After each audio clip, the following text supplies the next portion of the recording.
Raisers were all about letting men be men and women, at least according to my producers who send me this stuff because they like to see me suffer, a proliferation on TikTok in recent weeks of viral challenges that women draft their unwitting husbands and boyfriends into. The problem with these tests is that they're invented by women for men with a lot of womanly assumptions about what they mean and what a man's failure or success signifies. So let's go through these one by one. First, we'll go back a few weeks to something called the bird test. And here's how the bird test works. The bird test theory is basically a predictor for whether or not your relationship is going to succeed, and it kind of goes like this. Let's say that you and your partner are sitting at a coffee shop and you see a bird outside, and you mention it to them. Your partner could be like, oh, that's a really cool bird, and engage with you and take interest in what you just said. Or your partner could dismiss it altogether and be like, okay, it's a bird, what about it? The idea is if your partner takes interest in the mundane, little small things that you talk about, the relationship is just more likely to succeed. I said you were Your partner has genuine interest in whatever you say, regardless of whether that thing is a small thing or not. On the flip side, if your partner kind of keeps it in your biz, it's a sign that the relationship is going to fail, because whether small or big, your partner is not giving attention to the things that you personally care about just for the sole reason that you care about it. Now, this is the kind of thing that makes sense if you've never been in a relationship that lasted more than 3 months. You know nothing. You might have the expectation that your partner will be, quote, genuinely interested in whatever you say.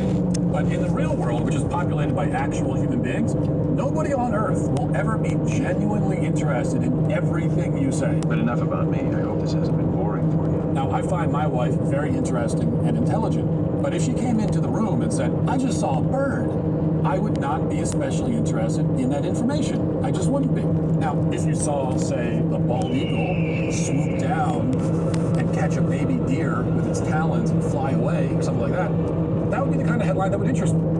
So there needs to be something spectacular about the bird to garner my interest.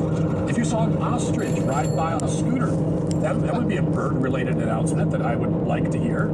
Otherwise, what do you want me to say about a regular bird? Oh my God, it's a bird! She said that you have to engage about the bird. What do you mean, engage? Say what?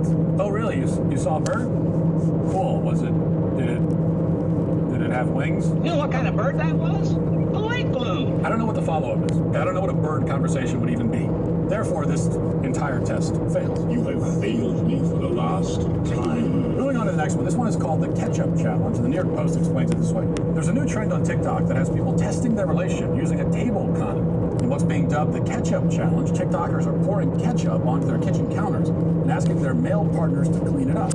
That's it. That's the whole challenge. When faced with the test, the significant other reacts in different ways and has different cleaning techniques. And the point of the test, I guess, is to see if they make a good janitor and also to see if they're obedient, which is really the point. I can't wait. Come wait. Here's just one chosen basically random. Here it is.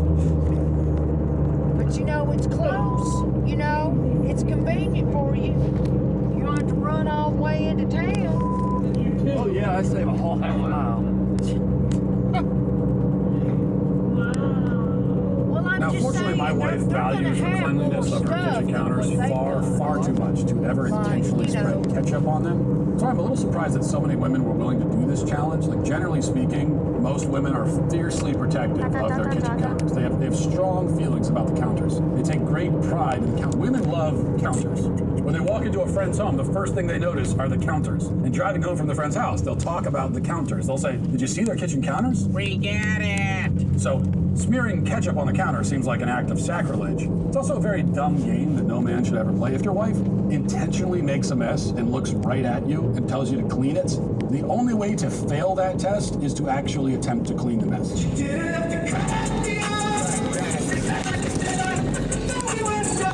Oh yeah! Response in that situation I like that song. is any variation of, no, are you kidding? Do I look like your butler? And sadly, I did not see any man give that answer, which is the correct answer. Going online without ExpressVPN is like using your smartphone without a protective case. Most of the time, you'll probably be fine, but one accidental drop would make you wish you had protected yourself.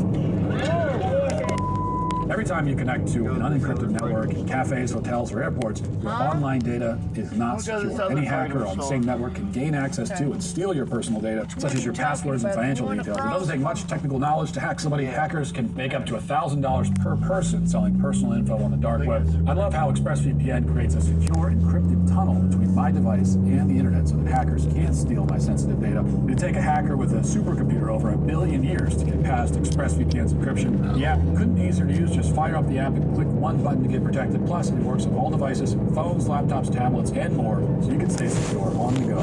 Secure your online data today by visiting expressvpn.com/WalshYT, expressvpn.com/WalshYT, and get an extra 3 months free. That's expressvpn.com/WalshYT. The next test is called the Name a Woman test, and it's exactly as it sounds. The idea is that a woman asks her husband or her boyfriend to name any woman at all, and if he does not say her own name, then he fails the test. Name one boy.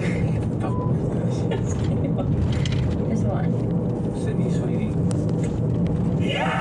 So he said Sydney Sweeney, so he failed, I guess. He named a woman, but not the one particular woman that he was supposed to name, even though that was not mentioned in the prompt. You left out a key piece of information, didn't you? And that one's pretty stupid, so let's move past it and get to the dumbest one of all. This latest trend, because as I said, there's a new one every week. It's called the orange peel test. Orange, you glad I didn't say apple again? The orange peel theory test involves women asking their men